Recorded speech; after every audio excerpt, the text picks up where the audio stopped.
बताएं कि ये जो कॉलेजियम सिस्टम है ये कॉन्स्टिट्यूशन में तो कहीं लिखा हुआ है नहीं, तो ये एक पावर ग्रैब नहीं है क्या सुप्रीम कोर्ट द्वारा? धन्यवाद संजय जी। ये आपने दो इशू रेस करे। एक तो कॉन्स्टिट्यूशन में नहीं लिखा हुआ है और दूसरा पावर ग्रैब। तो कॉन्स्टिट्यूशन में तो बहुत सारी चीजें नहीं लिखी है। आर्टिकल 21 में कम से कम 25 ऐसी चीजें ऐड कर दी गई हैं, फ्री लीगल एड से लेके और support to the lot of people, जो कि कॉन्स्टिट्यूशन नहीं है, but they have to be read into the constitution. ये कॉन्स्टिट्यूशन ये कोई डेड डॉक्यूमेंट नहीं है। Constitution is a live document, it is a dynamic document, it is a evolving document. तो जैसे जैसे सोसाइटी बदलेगी, जैसे जैसे सिचुएशन अराइज होगी, वैसे वैसे ये कॉन्स्टिट्यूशन जो है वो इंटरप्रेट किया जाएगा। तो there is a very clear doctrine कि constitution is not to be literally, and I use the word literally, interpreted. It is a holistic document. So it can't be, ये कोई क्रिमिनल या टैक्सेशन लॉ नहीं है कि आप उसको word by word और लाइन बाय लाइन पढ़ो उसको। You have to understand the entire meaning of the constitution. And then जो आर्टिकल 14 है, इक्वलिटी क्लॉज, सारे इक्वलिटी में बहुत कम से कम सुप्रीम कोर्ट के we have got something like 13,000 cases on article 14। तो वो जो अप्लाई आप करोगे तो there be different different different aspect about it. Now let us understand the collegium system, जो कह रहे हैं लोग कि ग्रैबिंग ऑफ पावर आप कहते हैं। Now, the whole story of collegium goes back 50 years back. 50 years back. It starts from the judgment of Keshavanand Bharati, which was delivered on 24th of April 73. Hindi So we are please. 9 years ahead of it. तो जब 24th अप्रैल को हुआ तो 26th अप्रैल को there was a supersession of judges. Now, this is where the first onslaught on judiciary was made. Sir थोड़ा हिंदी में बोलें तो ज़्यादा ठीक रहेगा, हमारी अधिकतर ऑडियंस हिंदी में है। तो जब 26, यही तो समस्या है ना सुप्रीम कोर्ट की, वो हिंदी में सुनना ही नहीं चाहता। नहीं सर, ऐसा है कि वो अंग्रेजी में करते करते अंग्रेजी में सोचने लगते हैं, है तो हिंदी के लोग ही। मानसिक दास्ता, जो 5 मानसिक प्रण है दास्ता ना नहीं सर, हमारे ये प्रधानमंत्री थोड़ी जी के, उसका दूसरा सूत्र है हाँ। मानसिक दास्ता से बाहर निकलना। चलिए, तो 24 अप्रैल 73 को केशवानंद भारती का जजमेंट आया, जिसमें उन्होंने ये कहा कि parliament can not change the basic structure of the constitution. उसका रिजल्ट ये हुआ कि 26 अप्रैल को 1973, आई एम टॉकिंग 50 साल पहले की बात कर रहा हूं, आप उस समय में जाइए। उस समय उन्होंने ये कहा, उन्होंने सुपरसेशन हुआ और 3 जजेस of supreme court were superseded. उसके बाद the next very important event जो है वो है 27/5/76। 27/5/76 का एक नोटिफिकेशन इशू हुआ, जिसमें गुजरात हाईकोर्ट के जज थे सकलचंद हिम्मतचंद सेठ। ही वाज ट्रांसफर, उनका ट्रांसफर कर दिया गया फ्रॉम गुजरात टू आंध्र प्रदेश, जिसकी रिट फाइल हुई गुजरात हाईकोर्ट में, और उसको उन्होंने रिट को अलाउ करा। रिट में 4 ग्राउंड थे कि बगैर कंसेंट के, क्योंकि उसके पहले 15 कॉन्स्टिट्यूशन अमेंडमेंट आया था, और उसमें जब अशोक सेन लॉ मिनिस्टर थे तो उन्होंने क्लियरली कहा कि बगैर कंसेंट के हाईकोर्ट जज की ट्रांसफर नहीं की जाएगी। तो 4 ग्राउंड के बेसिस पे रिट पिटीशन फाइल हुई कि विदाउट कंसेंट हाईकोर्ट जज को ट्रांसफर नहीं किया जा सकता। 15 अमेंडमेंट में क्योंकि पार्लियामेंट के अंदर कहा गया था इसलिए प्रोविजनरी एस्टॉपल अप्लाई करेगा। जो ट्रांसफर था वो पब्लिक इंटरेस्ट में नहीं है, और कंसल्टेशन जो है वो कंसल्टेशन चीफ जस्टिस की ली नहीं गई है, and it should be effective consultation. तो वर्ड कंसल्टेशन जो है ये सबसे पहले उस जजमेंट में कंसिडर हुआ। हाईकोर्ट ने अप्लाई रिट अलाउ कर दी। सुप्रीम कोर्ट के अंदर जब union of India I, it was again debated, और इसमें आप जो वर्ड कर रहे हैं ना कंसल्टेशन, जिसे आप लिटरली, उसके अंदर आफ्टर डिसीजन सारे साइड करके दे क्लियरली केम कि the consultation with the chief justice means a deliberation and a discussion. जैसा आप डॉक्टर का एग्जांपल दिया उन्होंने कि जब आप डॉक्टर से कंसल्टेशन करते हो तो क्या होता है, तो वो अप्लाई करता है ना माइंड। ये थोड़ी कि आपने जो है वो कहा जी अच्छा जी इसको कर देते हैं, हाँ जी कर देते हैं, हो गया। तो there has to be effective material on the basis of which, जिसके बेसिस पे डिसीजन लिया जा रहा है। तो consultation should be an effective consultation. तो ये बात हुई सकलचंद जजमेंट की। इसके बाद अगर आपको ध्यान हो तो 25, और ये जो अगर आपको ध्यान हो तो ये इमरजेंसी पीरियड था। 25 जून 75 को इमरजेंसी लगी थी और 21 मार्च 77 तक चली थी। ये नोटिफिकेशन आया था 27/5/76 को, and this was struck down by high court, appealed by supreme court. इसके बाद जो नेक्स्ट केस हुआ वो हुआ एसपी गुप्ता का। और फिर आप अगर ध्यान दें तो ये फिर इंदिरा गांधी जो है वो प्राइम मिनिस्टर बनी थी 14 जनवरी 80 को और 31 अक्टूबर 84 तक रही थी। उसके दौरान, क्योंकि आप केसेस के आप जब लॉ पे जा रहे हो तो आप पहले फैक्ट्स को समझो कि किन फैक्चुअल सिचुएशन के अंदर उस केस को डिसाइड किया गया, क्या कहानी थी। तो सबसे पहले इंडिपेंडेंस ऑफ जुडिशरी आया सकंजल जैन में। फिर एसपी जो नेक्स्ट हुआ वो हुआ कि 18 मार्च 81 को शिव शंकर जी जो उस समय लॉ मिनिस्टर थे, उन्होंने एक सर्कुलर जारी करा और उस सर्कुलर में उन्होंने लिखा कि जितने भी जजेस हैं जो अपॉइंटेड हैं और जो अपॉइंट करे जा रहे हैं उनसे एक कंसेंट ले ली जाए कि they can be transferred to any high court at any point of time, और जितने नए जज हो रहे हैं उनसे तो ले ही लो ना। दिस वाज चैलेंज्ड, क्योंकि ये अब आप देखिए 14 जनवरी 80 को इंदिरा गांधी प्राइम मिनिस्टर बनी, and this notification is on 18 March 81। Secondly 3 जजेस जो दिल्ली हाईकोर्ट के थे उनका देवर एडिशनल जजेस, उनका कंफर्मेशन नहीं कर रहे थे। एंड फाइनली एक जज of chief justice of Kerala high court, Madras high court was transferred to Kerala high court. So these all 7 writ petitions were filed in the Supreme Court. The SP Gupta is not a solitary case.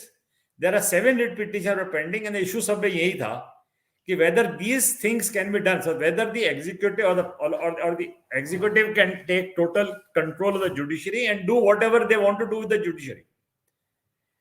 So उसमें SP Gupta में they came up very very clearly कि chief justice of India से effective अगर उनकी concern नहीं है, then none of these things can take place. So there has to be very, very effective consultation. So it remained till the level of consultation. Then 81 से लेके 93 तक judiciary का कुछ हाल बेहाल ही रहा। तो अपॉइंटमेंट ऑफ जो जजेस थे वो हुए नहीं हुए तो हालत was really bad. तो 93 में जो supreme court advocate on record, जैसे फर्स्ट कॉलेज जैसे कराची के जब it is called as a second जजेस केस, मेरे साथ थर्ड जजेस केस है कि फर्स्ट सकलचंद है, सेकंड एसपी गुप्ता है, थर्ड ये supreme court advocate on record वाला है। इसके अंदर देयर नो अपॉइंटमेंट जजेस are not taking place, there large number of vacancies, बहुत सारी वैकेंसीज थी। तो उस सिचुएशन के अंदर ये supreme court advocate on records which is an important institution for supreme court, उन्होंने रिट फाइल करी कि आप जजेस का अपॉइंटमेंट कीजिए ना। इस केस के अंदर for the first time the system of collegium के बाद कि भाई एक बार द मेथड क्या है कि अगर आपको सुप्रीम कोर्ट का जज बनाना है तो 5 जजेस ऑफ सुप्रीम कोर्ट, एंड अगर हाई कोर्ट का जज है तो 3 जजेस ऑफ सुप्रीम कोर्ट एंड 3 जजेस of high court, senior most जजेस, एंड उनका एक कोलिजियम होगा who will consider the names of the जजेस and they will recommend the name of the जजेस ना। ये एक सिस्टम है, लेकिन उस समय basically the idea was, and सारा जो बेसिस है इसका is on the independence of judiciary. तो एक तरफ आपका डायरेक्टिव प्रिंसिपल कहता है कि एग्जीक्यूटिव को जुडिशरी से अलग करना है, और एक तरफ जुडिशरी जो है वो एग्जीक्यूटिव के कंट्रोल में है। तो this is how the law developed. उसके बाद जो नेक्स्ट केस हुआ उसमें इन्होंने कॉलेजियम सिस्टम एस्टेब्लिश हो गया। कॉलेजियम सिस्टम जो फर्म अप हुआ, जो सेकंड जजेस केस कहलाता है, वो है 28 अक्टूबर 98 को, दैट इज सेकंड जजेस case, which was a special reference. उसमें ये इशू रेज हुआ कि भी अगर कॉलेजियम में एक जज ने अगर साइन नहीं करा है तो फिर बाकी कॉलेजियम जो है वो whether the recommendation should be accepted और not. So that was a reference by the president to supreme court. और उसमें फिर again the same issues were जो उन्होंने कहा कि जो एडवोकेट ऑन रिकॉर्ड फर्स्ट में, तो उसमें कोई ऐसा कारण नहीं था कि आपको उस कॉलेजियम सिस्टम से शिफ्ट करना था। अब आपका जो फिर फाइनली जो है जब अमेंडमेंट हुआ कॉन्स्टिट्यूशन का, विच वाज स्ट्रक डाउन, जो कि स्ट्रक डाउन हुआ 3rd या 4th आगे 5th कह लो, जो supreme court advocate on record में ऑन 16th of October 2015 वो जज फाइनल जजमेंट आया, they struck down and they said no.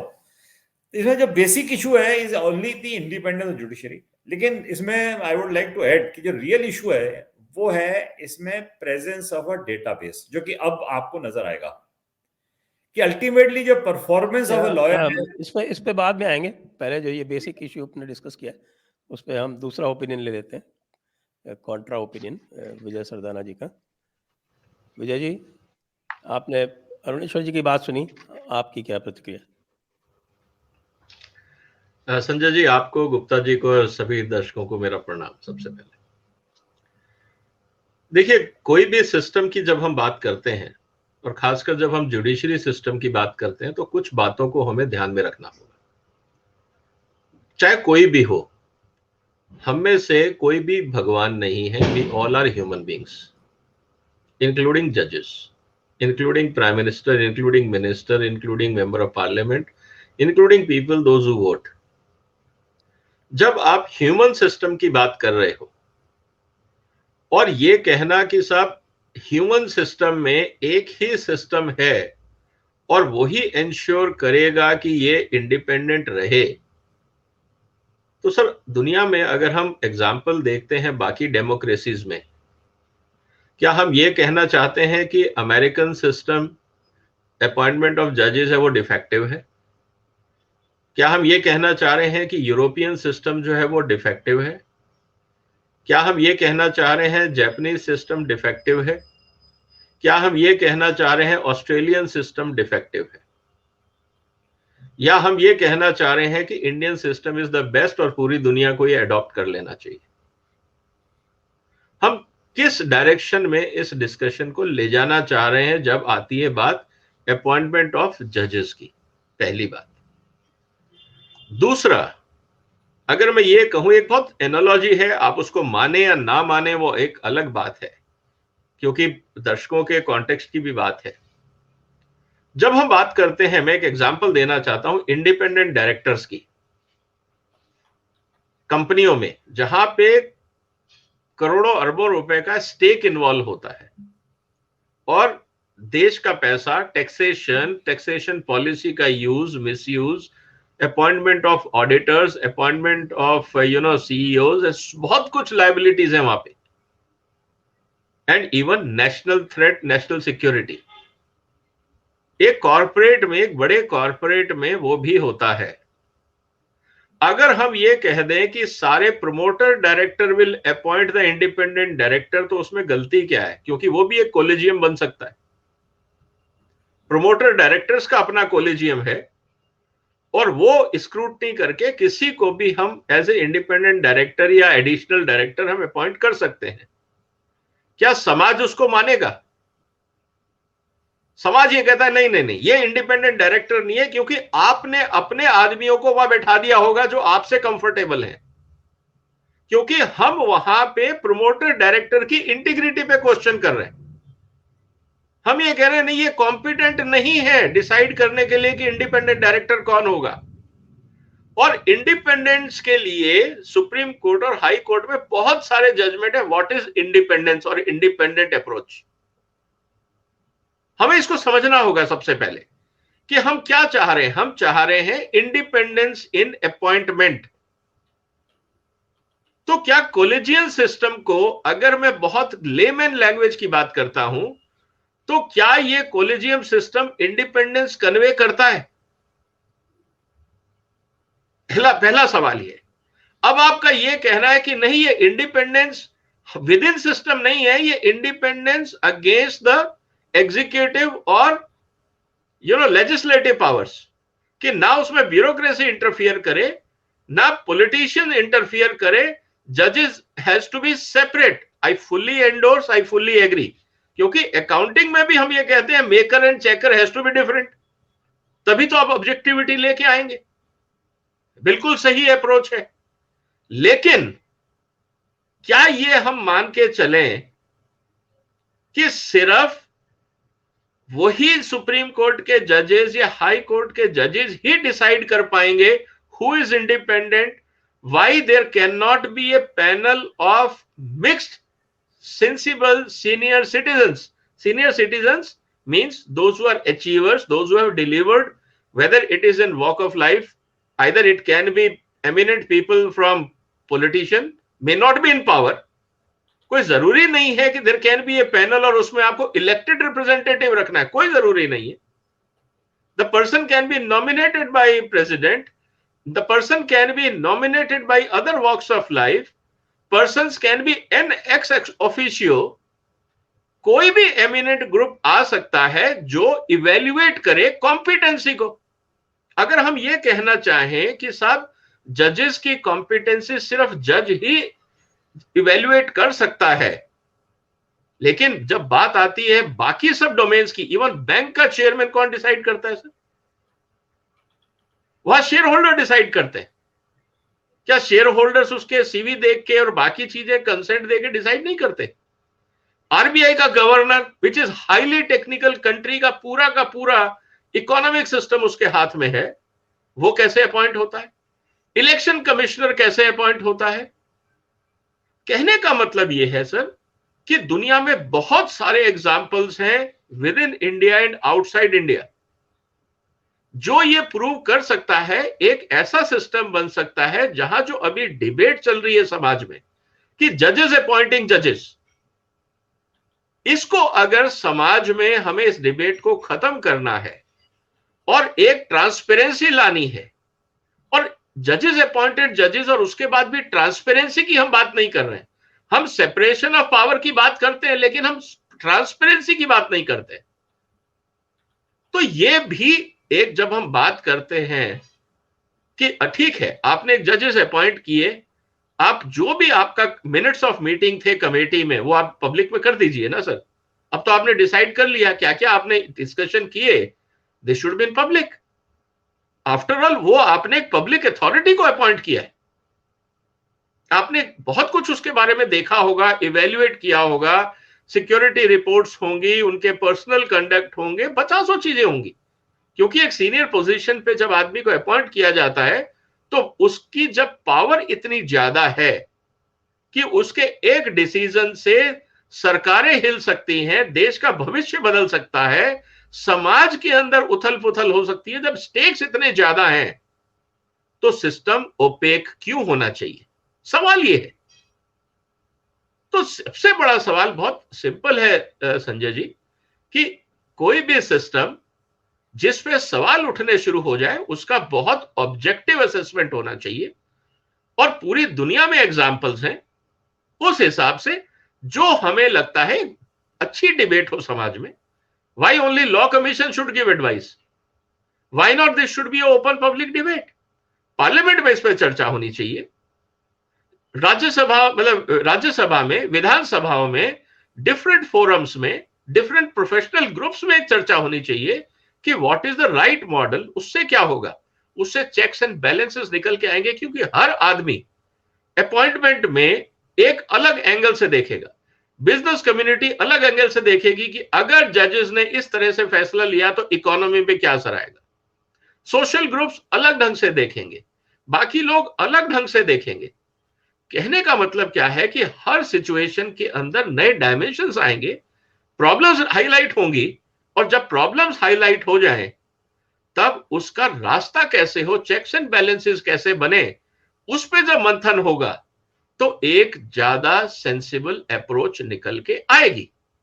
और एक बात तो बहुत क्लियर है आज की दुनिया में, आप पूरी दुनिया में चले जाइए, seniority can not be criteria. There can be many young जजेस, दे मे बी ब्रिलियंट.